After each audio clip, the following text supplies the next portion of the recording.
Hello and welcome. My name is Rick Roller, and tonight we're going to be talking about appraisal. One of my favorite things, really, honestly. I mean, something we have no control over, but I still love it. Okay. And with me tonight, of course, is our Institute of Real Estate Education owner, Mr. Danny Naylor, and he is also the technical expert for tonight. Tonight, we're going to be going through about, 15 or so questions that we know represent concepts that are going to be very important for you to know when you're sitting in front of a computer someday trying to get a real estate license. Okay. So, hey, an appraisal is a very important thing because even though, like I said, we have no control over it, usually most of your transactions involve an appraisal. Now, some people pay cash and they don't care about an appraisal. Some people pay cash and still care about an appraisal. But most people get a loan and the bankers really care about appraisals. And so, it becomes something that we have to deal with. And for the period of years that Dan and I have been in the business, we could talk to appraisers, and oftentimes we would give them our ideas of comparable sales, and a lot of times they would accept them because it just made their job easier. And of course, they always verified them to make sure they were valid and everything. And sometimes they would take some and not all of them, and because they found other properties. But for the test, that's the practical point of this. But for the test, we're going to go through some concepts, and we're going to start with question number one, of course. Um, but this is important also beyond the exam because the practical aspects of this sometimes can make or break a deal, because most of your deals will involve an appraisal and it needs to come out on the money. Otherwise, the lender won't lend the money, or they'll lend some variation of it, not this much, but we'll go this much, and that can kill your deal. So anyway, let's go to number one, please. Because there are some principles involved with appraisers, or the appraisal, determinants of value that underline the price for a product. Okay, and here they are. Are they durability, quality, scarcity, and materials? Or are they desire, utility, scarcity, and purchasing power? Or do you think it's popularity, utility, quality, and discount? Or desire, cost, convenience, and time? Okay, now of these four answers, okay, let's kind of find some things that would eliminate the ones that aren't correct. I mean, durabilities, yeah, it's probably, yeah, I don't know. Materials, does it really make that much difference if it's stucco or brick? Well, it does to a degree, but but I like scarcity, but let's not. But that isn't our answer, guys. Okay, if you've read the material and you watch the lectures, you're really going to like B, probably because that's the right answer. But it's the desirability, the utility, or the usefulness. Scarcity factors in, of course. I mean, particularly if there's high desire for something. I mean, we have a influx of people coming into Utah, and we don't have enough housing. So there's a lot of people that want a place, they want to buy a place, but there's not a lot of places to buy, and so desire and scarcity kind of work together there, or they can work against you. But the more scarce things are, I mean, the more people bidding on it and the higher it goes up. And of course, in recent history, we've seen people overbid even what the list price was. And that's calmed down quite a bit, but it's still out there a little bit on certain types of properties. And then purchasing power, I mean, obviously what we're talking about there is, what is your money worth, but also what are the bands of affordability that people are coming in with. Now, a lot of people coming into our state are coming in from states where they've sold their properties for a great deal of money, like, for instance, California, which of course has created people that are willing to pay more than what it probably will even appraise for. But it's not popularity, guys, and it's not time and convenience either, so that would eliminate C and D. So of these four, of course, remember these: the desirability or desire, utility, usefulness, scarcity, and purchasing power are all principal determinants of value. Okay, let's go to number two, please. Number two says a construction boom in a market is an indication that prices, what about prices? What do you think a construction boom in a market would do to prices? A, have been increasing, B, have been declining, C, have been in equilibrium, meaning that they're neither increasing or decreasing, or D, have exceeded supply. Have exceeded supply. Prices have exceeded supply. Okay, now, of these four, we're talking about a construction boom. We're talking about, well, heck, you've seen it here in Utah, and particularly in the large apartment buildings that have popped up on every vacant piece of ground, and also pieces of ground that weren't vacant but got, they got cleared off, and they're coming up again. So, what we're looking at here, a construction boom. What do you think, guys? How would that influence, or what is the indication that prices would probably have? Well, obviously, it's as desirability is increased, and of course we have supply coming up to meet that, but we've also seen prices increase as well. So if you're looking at A and you think that's pretty good, that's true. Now, the polar opposite of that would be have been declining. That doesn't make sense if there's a construction boom. I mean, what people would put $1 million out there building an apartment complex, or several $1 million out there building an apartment complex, if prices are declining? What about C? Prices have been stagnant, or they're just kind of even or in equilibrium. That's not very exciting for contractors to risk millions of dollars, if not hundreds of thousands of dollars, building something. Have exceeded supply. Wait a minute. Prices have exceeded supply? Well, that would mean that there's no buyers for it. Okay. Well, anyway, like I said, if you're thinking about A, then you're thinking the right direction, because A says they have been increasing. Normally, when you see a construction boom, contractors aren't willing to risk their net worth, their livelihood, their whole business on a market where it's declining or in equilibrium.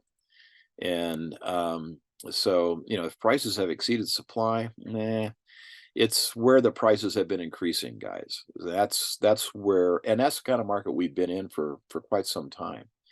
Now, will that change? Maybe, but it really doesn't matter whether prices are going up or prices are going down. It will definitely affect construction and the building of new properties, but people still want to buy and sell. People still are expanding their families and need another bedroom, or they're getting married and need a place to live, or they're getting divorced and they need another place for the other one to live.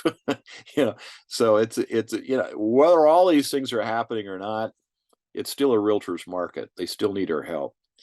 And but a construction boom, you're looking for an increase in prices, and that's one of the reasons why people have come here. I was at a meeting not too long ago of commercial investors downtown, and many of them have migrated to Utah just in the last couple of years. They've actually moved here or made branch offices here, for their development companies, because of our increasing prices and the activity in the market, and the fact that we are in a construction boom. Let's go to number three, please. Number three talks about the subject property. When you're talking about a subject property, that's the one that's being appraised. So what we're trying to do in an appraisal is we're trying to go out in the marketplace and find comparables. Now, in this particular situation, the appraiser has found a comparable, and normally they'll find 3 comparables, or they'll find 4 comparables, but 3 is kind of the standard because that's what fits on the form. If they're going to have 4 or more comparables, because they felt like it was necessary to defend their case for the value they're coming up with, then they'll have to use an addendum to the form. But typically, they have 3 comparables. Sometimes in a disintegrating market, the banks ask for more comparables, like 4 or something, or 5, because they want to be doubly sure they're not going to um, overlend on a property. But the subject property has a smaller lot than the comparable. So, and they're identifying this comparable as a comparable number one, out of maybe three. So we're going to have to make an adjustment. Now, when we do an adjustment on an appraisal, we're doing it with the cash. We're doing it with the value, okay, a dollar figure. And so what we're saying is, okay, the subject property, the one we're trying to appraise, is a lot like this comparable, but the lot is smaller. The lot is smaller.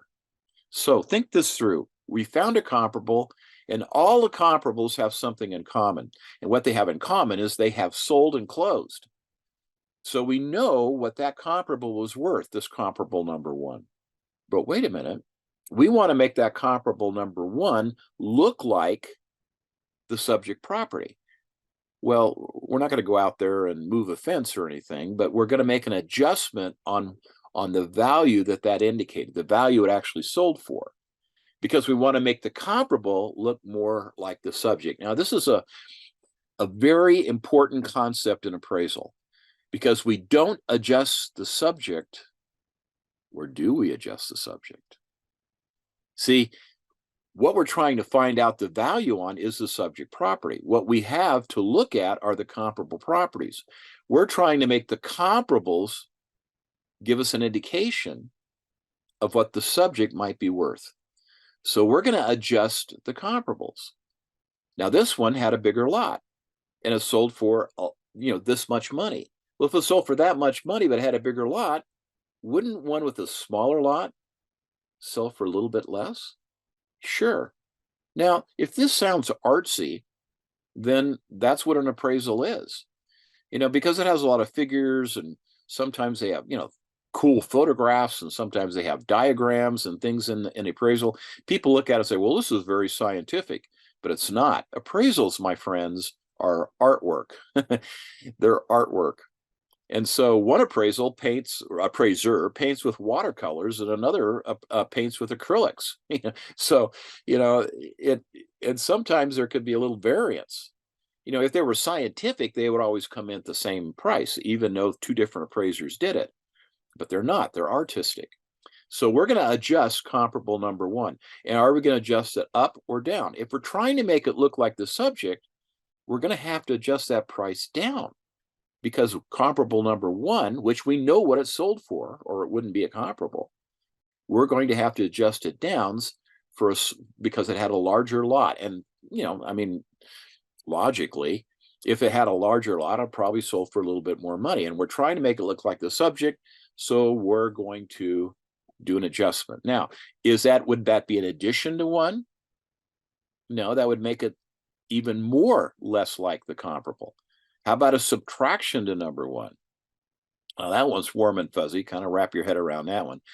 An addition to the subject, or a subtraction from the subject? All right.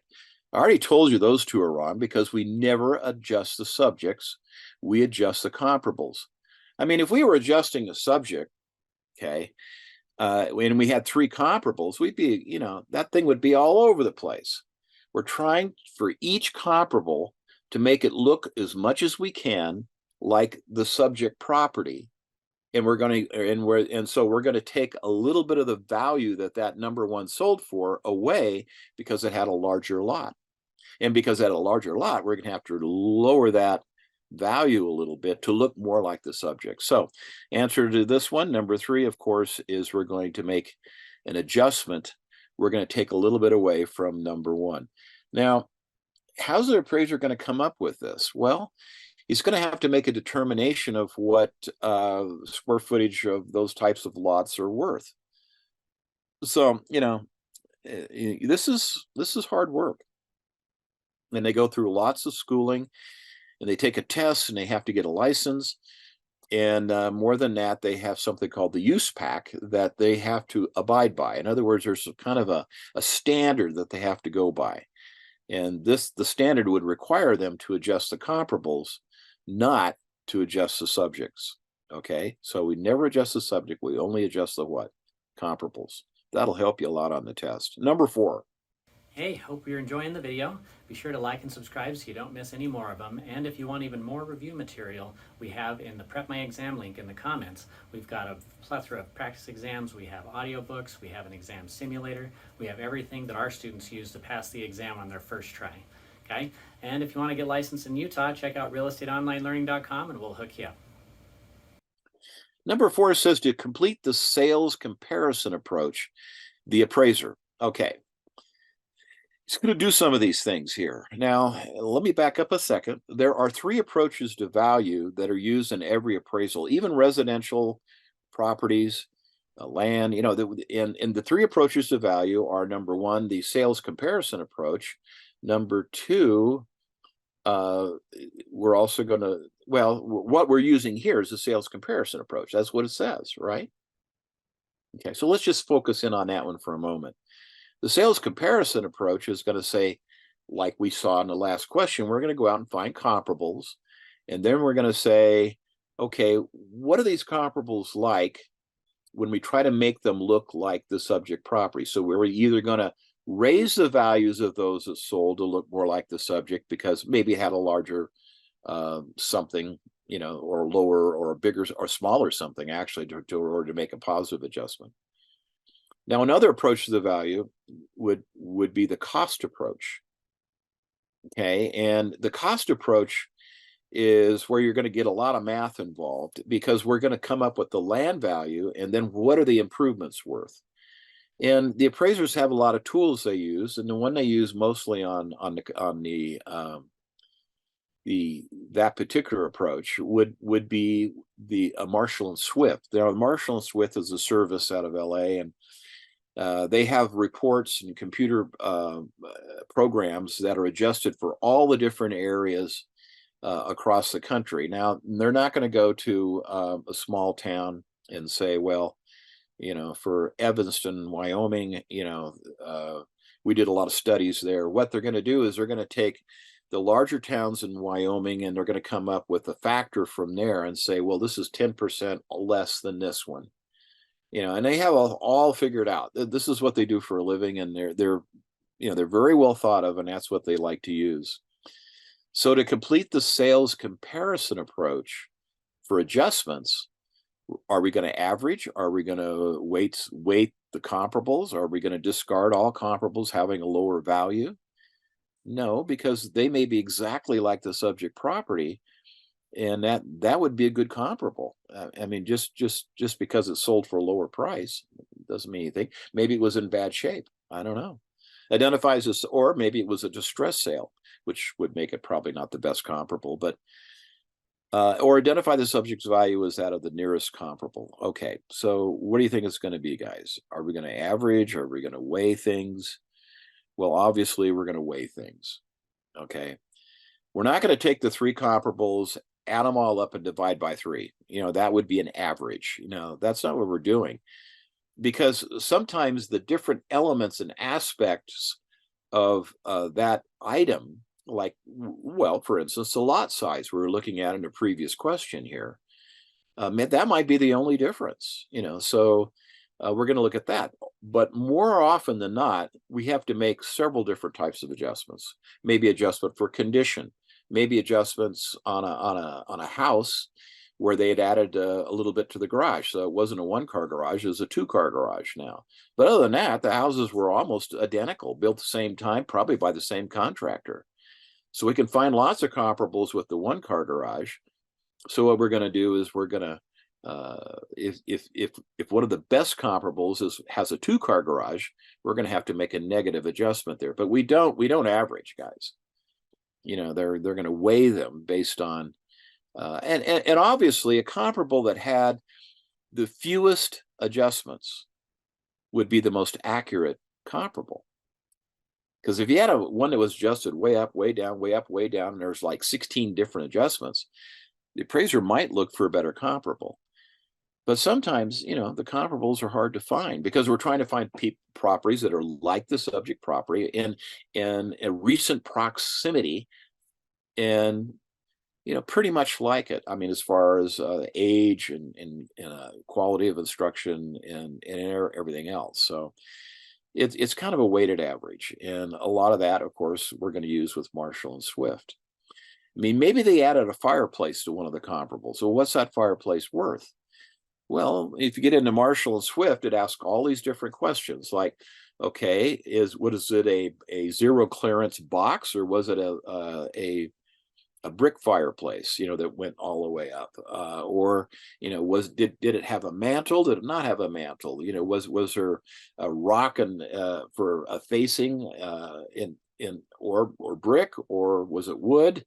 All these different things can affect the value of that fireplace. So, um, but luckily they have that software so that they can spit out uh, that particular part of the appraisal fairly quickly.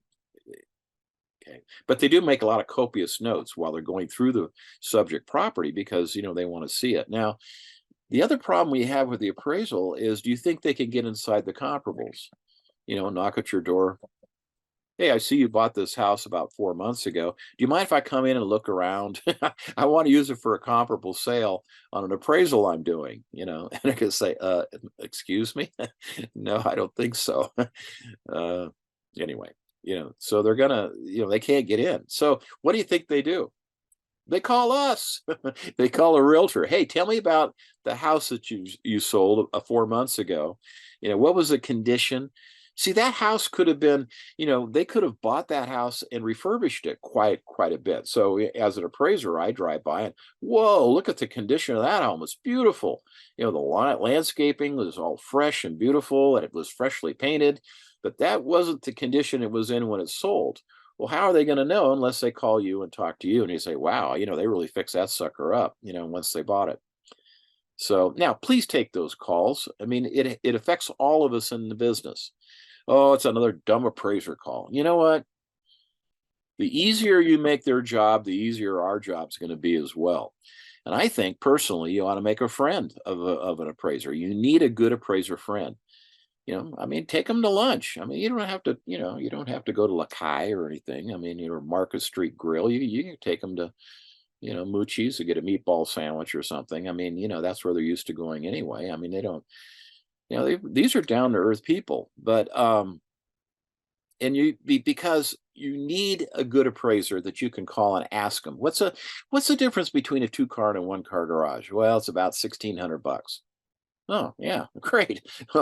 Wouldn't that be good information to have? Another thing we get from them quite a bit, particularly if you're doing fourplex sales, duplex sales, triplex sales, and the income producing type properties, is what is the cap rate for that area?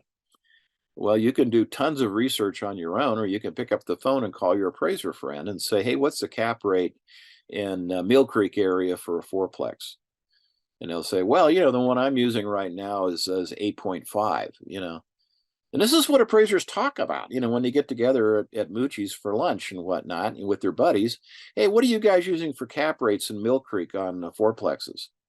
Well, I just did one recently and I'm using 9. Another guy says, well, I don't know. I did one not too long ago. I guess it was a little while ago. It was 7.5, because the cap rate helps them determine what the value is. Okay, let's go to number 5, please. Appraiser, it's really a fascinating thing. The more you know about it, the more you can speak their language to them, the more respect they're going to have for you, and um, the more you give them and show them respect, you know, you'll get calls like this. What will happen is they'll call you and say, "Hey, Rick, do you have any comparables for that house you just sold out in well, it could be Mill Creek. That house you just sold out in Mill Creek. Do you have any comparables?" Now, do you think they're calling you because they're lazy? Or do you think they're calling you because all the comparables they have found would not justify the price you sold it for?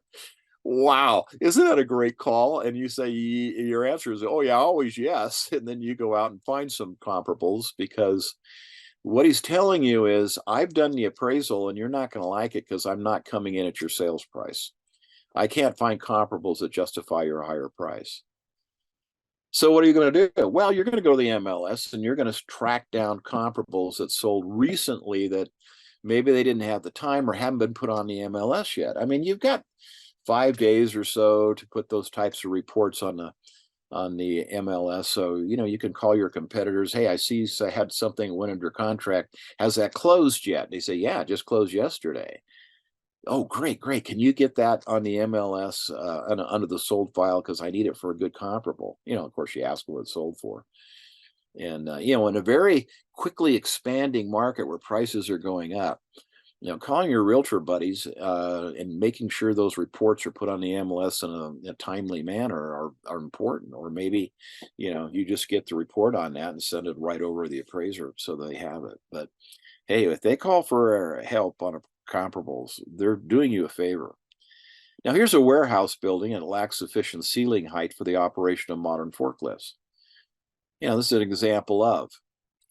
Now, in a warehouse building, um, they can be quite high and you can get the high lift forklifts. Now, you only have so much floor space, but if you have a lot of vertical space that you can use, that warehouse is going to be worth more money because you could get more products in it. Okay. So, what are we talking about here? We have a warehouse, but it doesn't have sufficient ceiling height for the operation of modern forklifts. In fact, you may not even use forklifts in it at all, because it's just so low. So is that a great warehouse or not so good? Well, probably not so good. Now, does that have anything to do with non-conforming use, where it's zoned for one thing but used for something else? No. What about functional obsolescence? Functional obsolescence. Obsolescence means, of course, it's not what it should be. And functional obsolescence, well, hey, this sounds really good.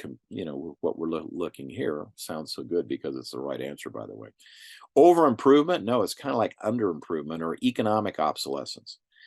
Now, wear and tear, physical deterioration is something they have to look at. I mean, if the property's in perfect condition, it's one thing, but if it's got holes in the sheetrock and it's worn out and the carpet's worn out, if we're talking about a house, that's gonna be wear and tear, but also functional obsolescence is what we're looking at here. So the correct answer is functional obsolescence because there is a function problem. I mean, um, there's a lot of examples in residential, 6 bedrooms and 1 bathroom. Yeah, that's not the best type of situation. Over improvement, we're not talking about that. And economic obsolescence is another thing an appraiser will look at, but that's a downturn in the market beyond the control of the property and the buyer and seller and anybody else. House could be in perfect condition, but the major employer in that marketplace just closed their factory or closed their warehouse or closed their business. 600 people were laid off, and that's going to push the prices in that marketplace down because a lot of people are got to move to get a new job. And so, they're throwing their houses up for sale, and that's economic obsolescence where there's a downturn in the market that affects prices.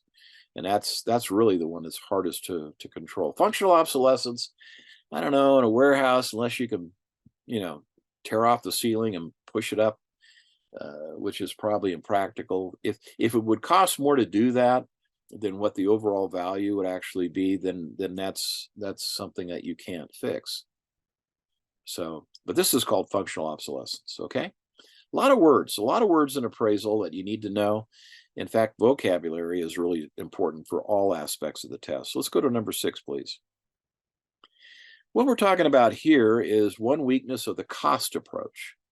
Now, remember I said, this is another approach to value. I mean, we have the market data approach, we have the cost approach. Cost approach is a situation where we're going to go in and we're going to we're going to come up with the land value and take that off of what the property might be worth, and then we're going to look at the improvements. Okay. In fact, this is the only approach to value that looks at land separately. The cost approach is the only approach to value that looks at land as a separate component. Okay. The income approach and the market data approach are the two other approaches. Both of those, that land is kind of tied in with everything else. But on the cost approach, we have to come up with the cost of the improvements. And so we have to separate the land out from what these properties have already sold for. So what we're looking about, we're looking at there's a weakness here. Okay, is it that the builders may not pay market value for labors for material and labor? Okay, well, maybe. Okay, or is it the market value is not always the same as what the property cost?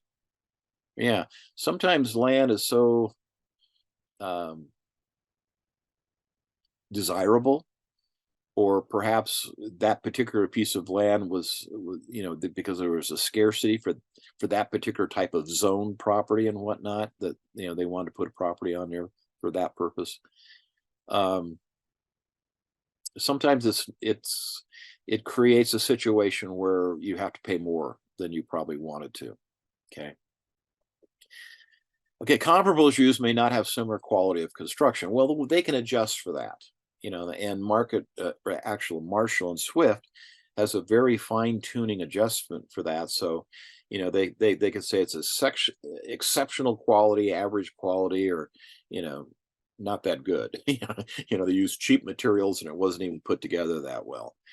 And that's all in the software. New properties have an inestimable cost in rates of depreciation. Well, um, there's two definitions to the word depreciation on the exam. One of them is a tax loophole, which we all love in commercial properties, where we can depreciate the improvements on a property, and that can actually offset taxes on your ordinary income, because depreciation can be it pushes your income down. It could be an offset on that. And that's great. But an appraiser doesn't look at the tax implications of a property. Uh, so when they talk about depreciation, they're talking about physical wear and tear. Old carpet with holes in it is not as good as brand new carpet. So he's going to depreciate that old carpet. And it could be paint, it could be a number of different things. I mean, if it had old cabinets with the doors falling off, they're going to have to take a depreciation off what they would cost new. All right, so with those four in mind, okay, one of them is our answer. Okay, and the answer is B. Market value is not always the same as the property cost. Okay, sometimes they have to pay a little more in a very competitive market. And sometimes, hey, they might actually get a good deal on a piece of ground. You know, um, some savvy investors have made a career out of buying properties that have larger lots than necessary, and then doing a further subdivision and taking part of that off and making two lots out of one vacant now and one that had the improvement on it, and fixing up the improvement and selling it for what they paid for, and you end up with like a free and clear lot. And it's a fun thing to do. Um, there's so many ways you can go in your career, and your ability to find good deals for your investor clients is going to make an investor client into a multiple transaction person with you. And you could do, figure, well, I want to do 40 transactions a year, I want to do 30, whatever it might be. And that's fine. But what if you could do five of those with one person? You establish a relationship and you do five with one. Well, hey, that just puts you down that goal a little further, particularly if they want to do them all in one particular period of time.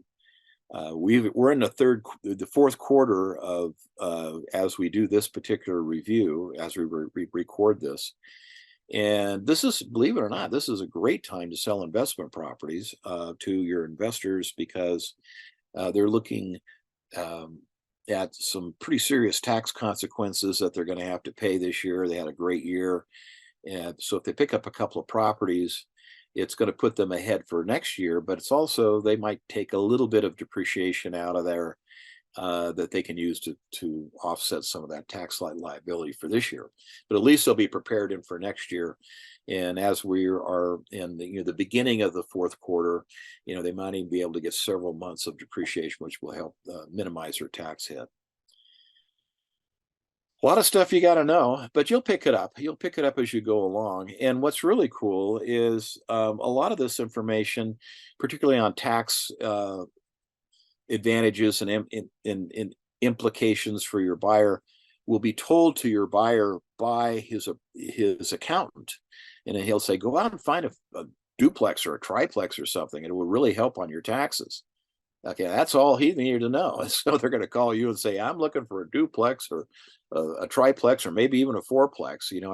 My accountant says it would really help on my taxes, and away you go. And so that brings to mind the another friend you ought to make besides making an appraiser friend. You ought to make friends with accountants. Because they might refer their clients to you if they think you're referral worthy. And that can make a big difference. I mean, a couple three of those people that are sending you business um, it can really help. Okay.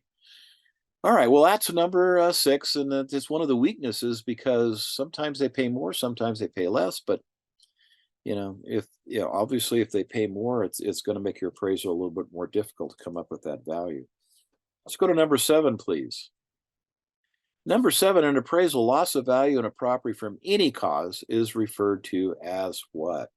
Well, I told you this earlier, if you picked up on it. Deterioration, of course, that's physical wear and tear, obsolescence. That could be a poor floor plan. And that could be in a brand new home. I've seen them in a brand new home as well, or it could be in an old home. In a lot of the little homes in Sugar House where they have like one bathroom, then you got to build another one downstairs or something because people like more than one bathroom, particularly if you have 3 bedrooms. Um, Depreciation or deflation. Deflation is something currency does, goes up, goes down. And we're in an inflationary period right now, which we have been for my entire lifetime, whether you realize it or not. So that's not the right answer. Yeah, it's just not. But depreciation is the right answer because depreciation is loss in value. Now, depreciation from a tax concept is a fuzzy thinking tax loophole concept. And now, the appraiser people, they don't use depreciation the way we use it in taxes. Appraisals, they're down to earth people. You know, they they um, they look at real life things, not tax implications. So when they're talking depreciation, they're talking physical wear and tear.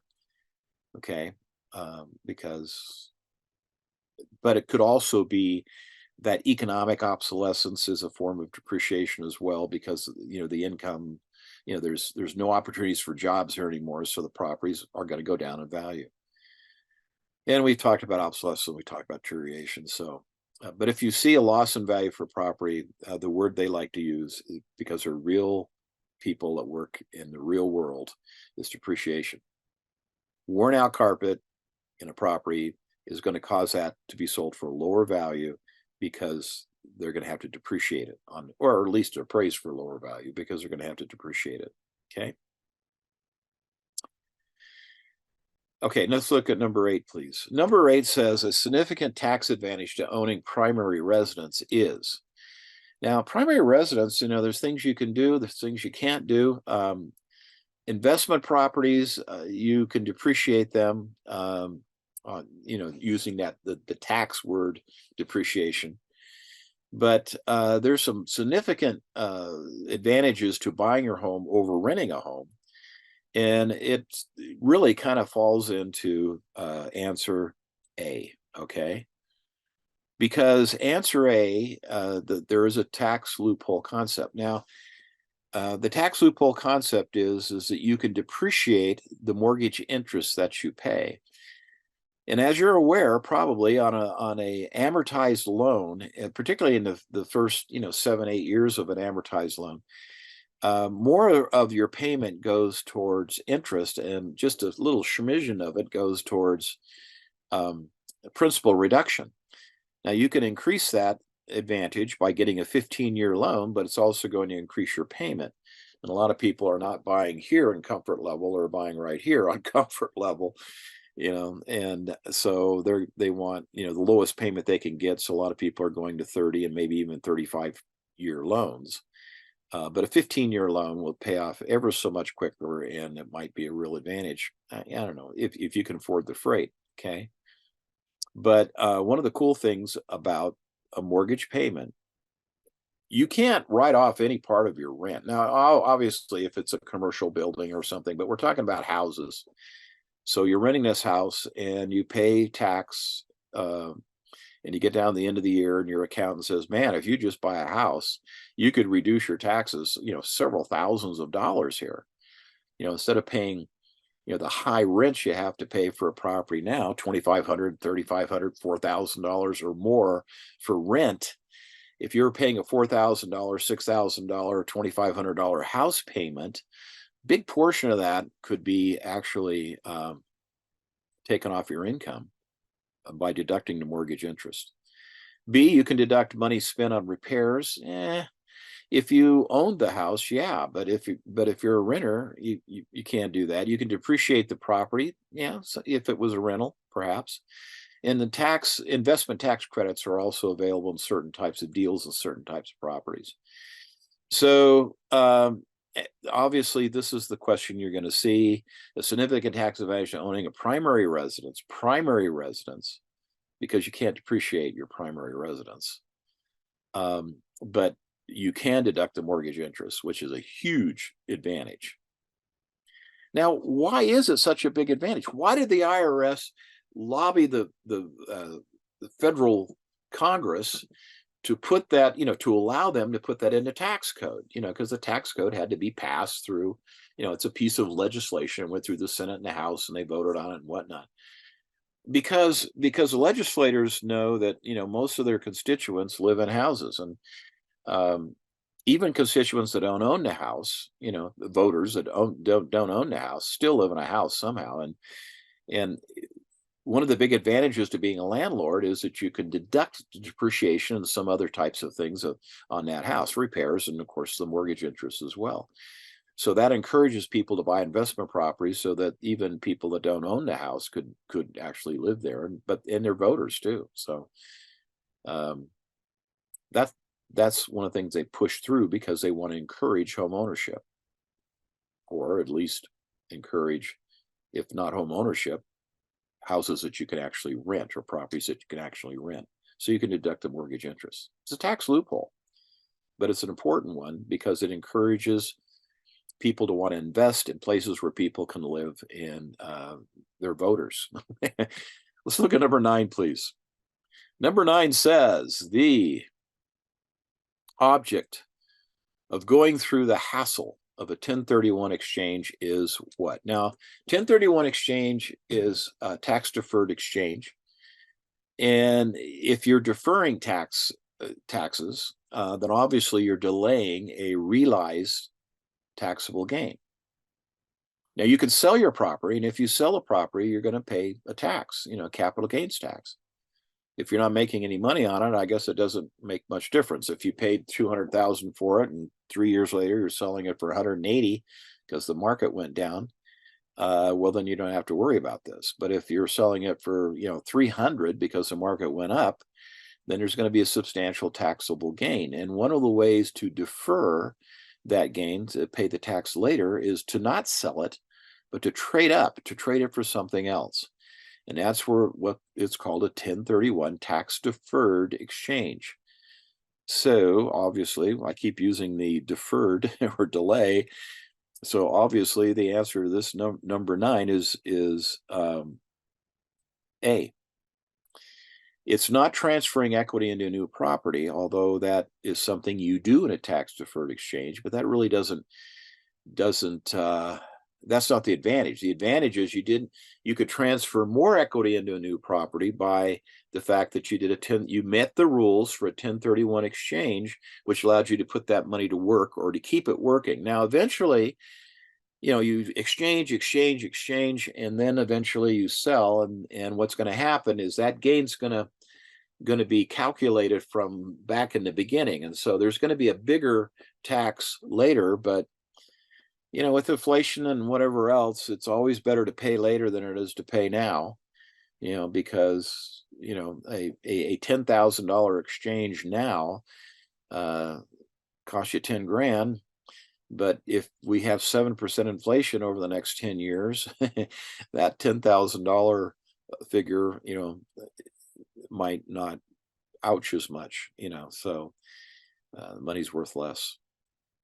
But on the other hand, you probably got more of it too. But nevertheless, this is what accountants figure out for you. But um, with the value of properties that has skyrocketed over the last few years on investment properties, it might make a lot of sense to do 1031 exchanges. And there are several different firms in town. Probably one of the most popular and well-respected one is Zion's Bank has a 1031 exchange department, and they do tons of exchanges. And there are very strict rules you have to meet in order to do an exchange. And we talk about that in tax class a little bit. Okay. But for the test, why do you even want to bother and do this? Because you want to delay uh, paying tax on that gain right now. You're going to pay it later. Well, actually, though, you can get out of paying it entirely by exchanging, and then dying. Because, well, I guess you wouldn't care so much if you're dead, but still, um, then if there's a transfer of that property into your estate, there's going to be some taxes there, but you're not going to have to pay the taxes on all these gains. Um, there's ways around that too. So, but it's not transferring equity in new property. It's not eliminating income tax on the sale. It won't eliminate it. It only delays it. And it's not hiding the transaction from tax records. They see all and know all. Okay, let's go to number 10, please. Okay, number 10 says if the homeowner felt that a tax assessment was unfair. Now, when you're talking tax assessment, that's done by the county assessor. And the county assessor goes out and determines what your property is worth. If the county assessor came back and said they thought your property is worth $500,000, but you don't think so, you think it's worth more like 450 or something, then you think that's unfair. And there's ways to challenge this. Now, you can only challenge it one time a year, and it's only like right after the tax assessments come out. So it's kind of in the fall, whenever, or the early summer, where everyone is taking their vacations. But there's only like a 2 or 3 week period that you can go into the assessor's office and say, I want to challenge this. And they put you on a calendar and you come back whenever they have time for you. But what are you going to have to bring in to show them that you think your house was overassessed? Obviously, if you can get the assessed value down, you're going to pay less property tax. And that's probably why you want to do it. Now, large companies that own tons of real estate, like, Utah Power and Light and others, they have whole departments that this is what their job is to keep their assessments down. So they're in there every year challenging those assessments and trying to get them down. And they have appraisers on staff, or they hire appraisers, to come up with lower values so they can go in and argue these. And that's what they're looking for. You're going to bring in evidence. It's not just your word, but evidence. So obviously, what you need are similar properties that were assessed at a lower value. That's the right answer. Neighboring larger properties that are assessed at a similar value, no. They have to be comparable. And the previous assessment was lower. Well, that's just going to strengthen your case.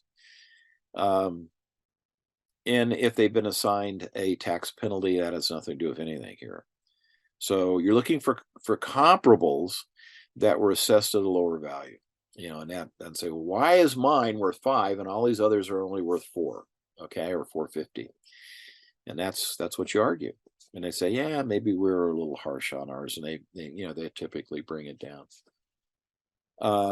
One of the ways I used to pick up a lot of investment clients is by helping them with this process. And what they need, of course, are the comparables to go in. So, if you have investors that you're working with, you might keep in touch and find out exactly when this challenging period is available to you in your county. Usually it's in the early spring or late spring, and then help them find comparables,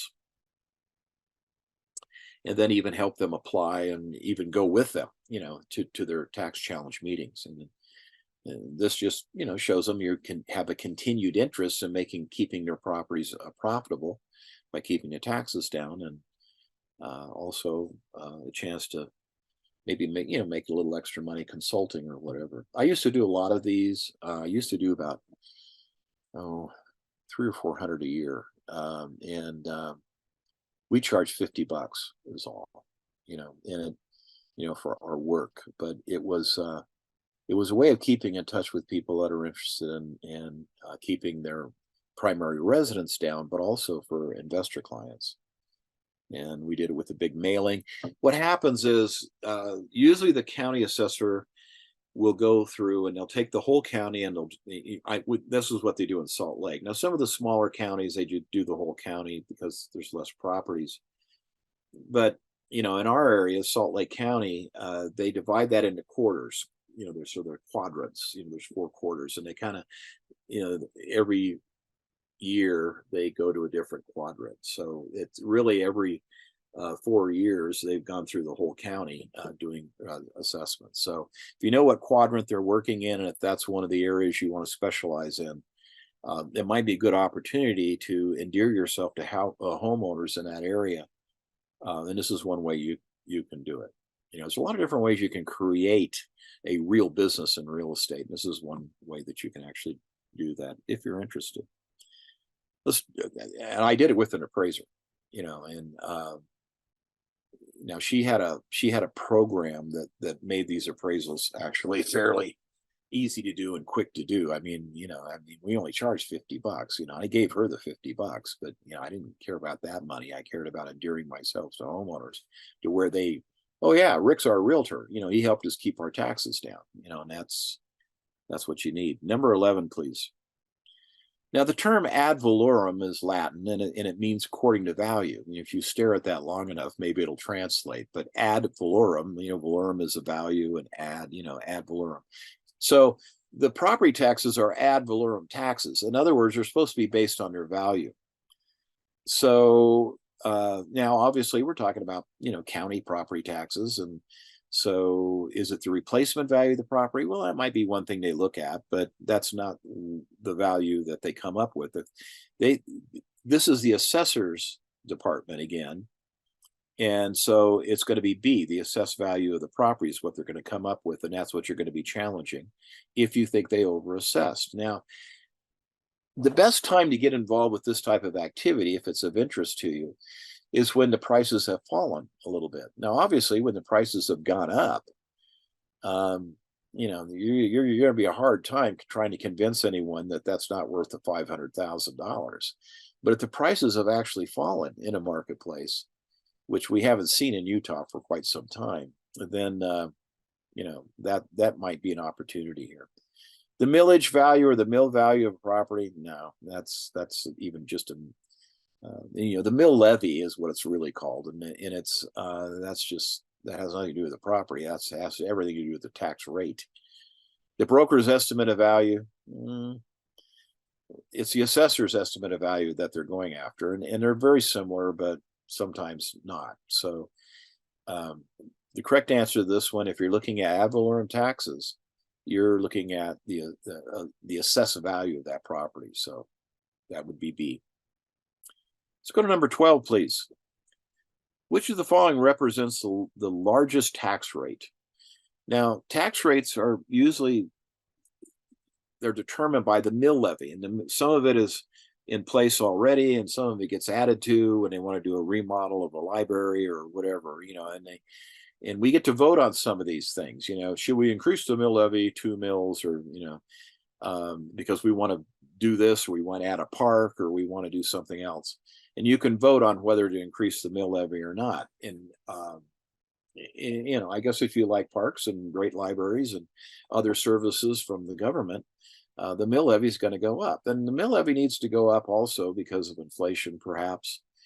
But a mill is 0.001. It's 1/10 of a penny.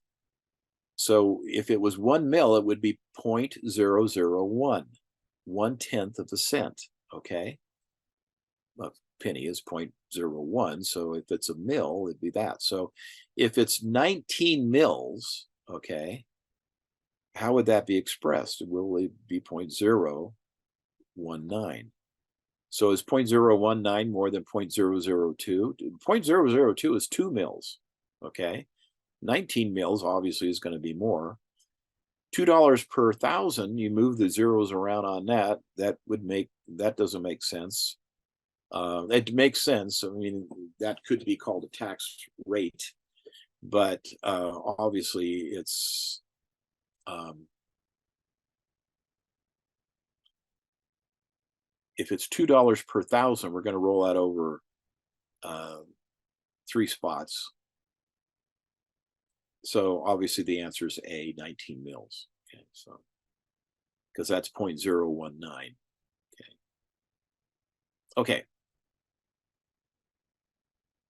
Fun, fun, fun. But you got to know that a mil is 0.001. Okay, it's 1/10 of a cent.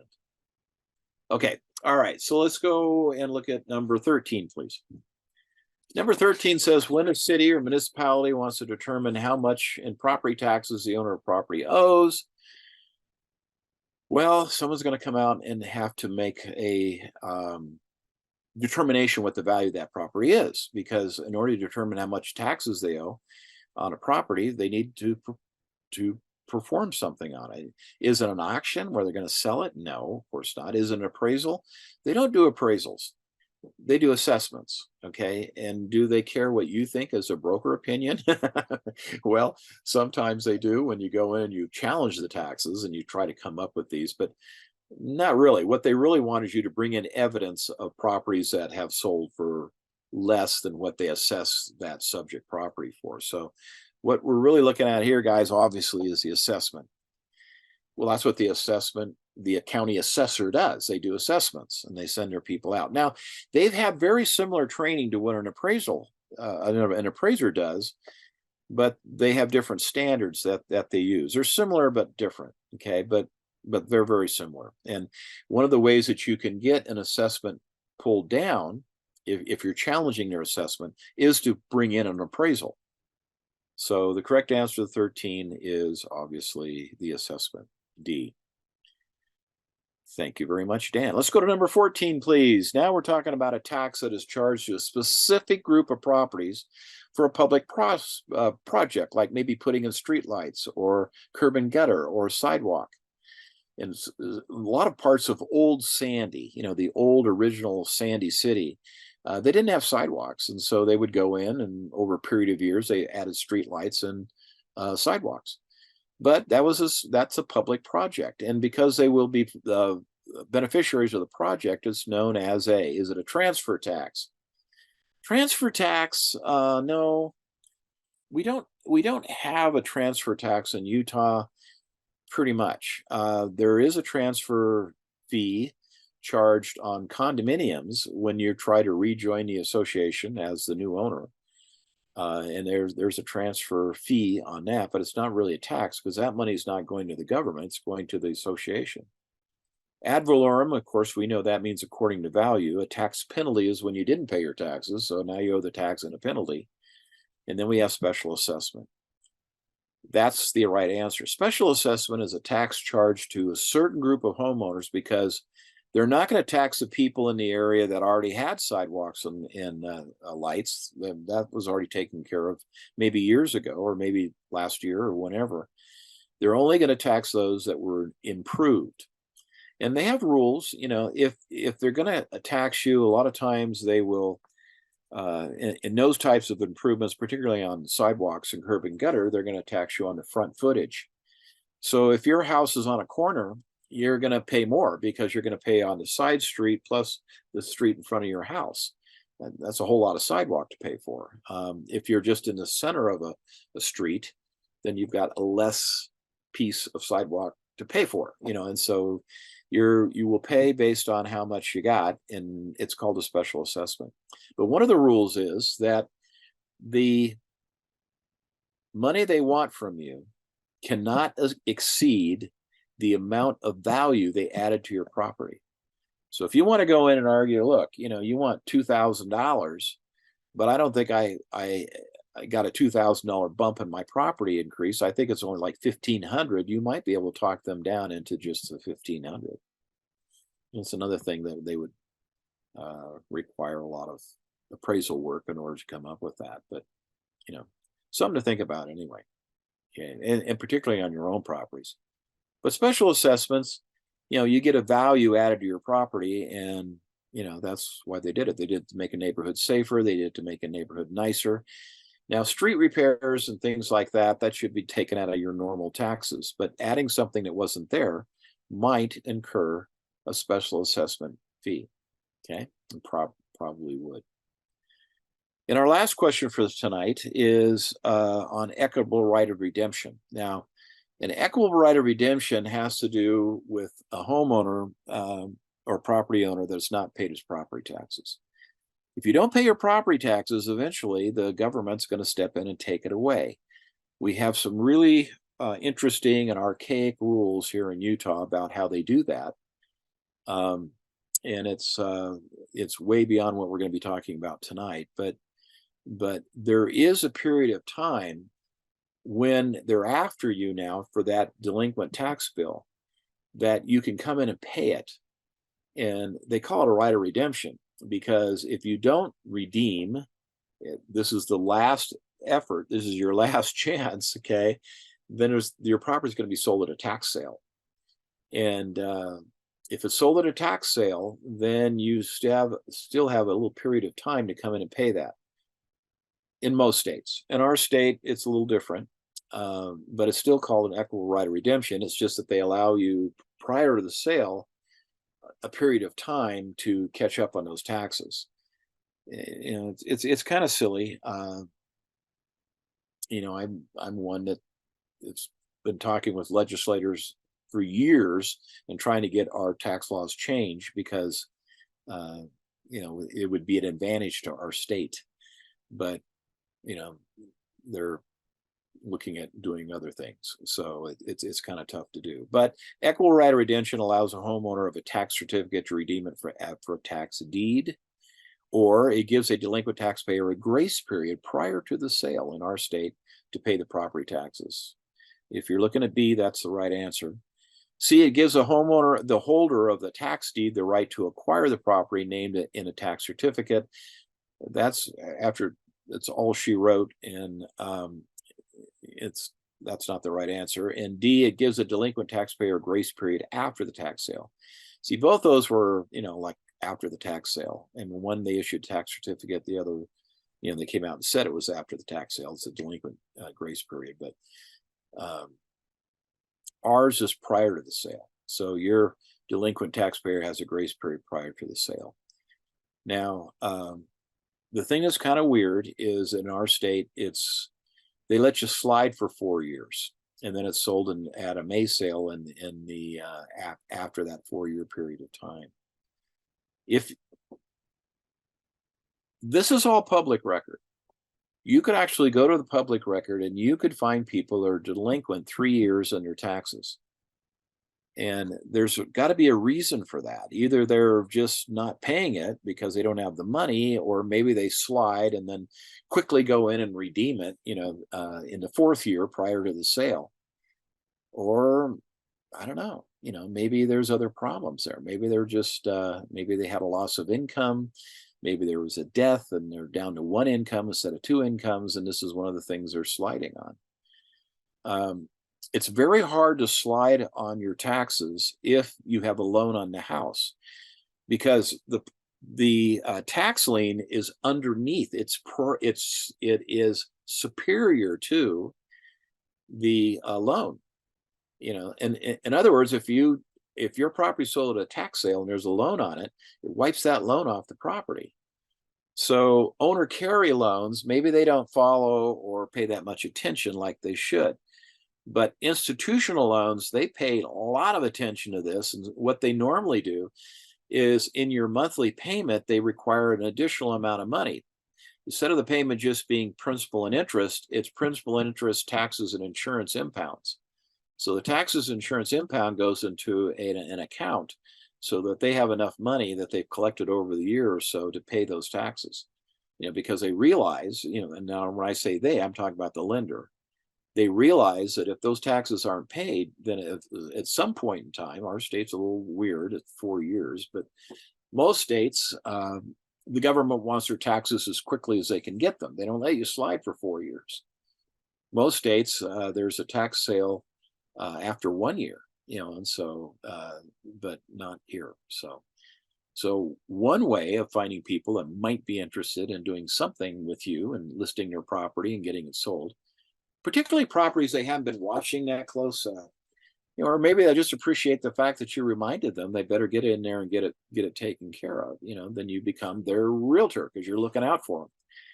But a lot of these people, they said, "Well, we just haven't had the money." Well, then maybe we ought to put it up for sale, because if you let it slide much longer, it's going to be sold at a tax auction.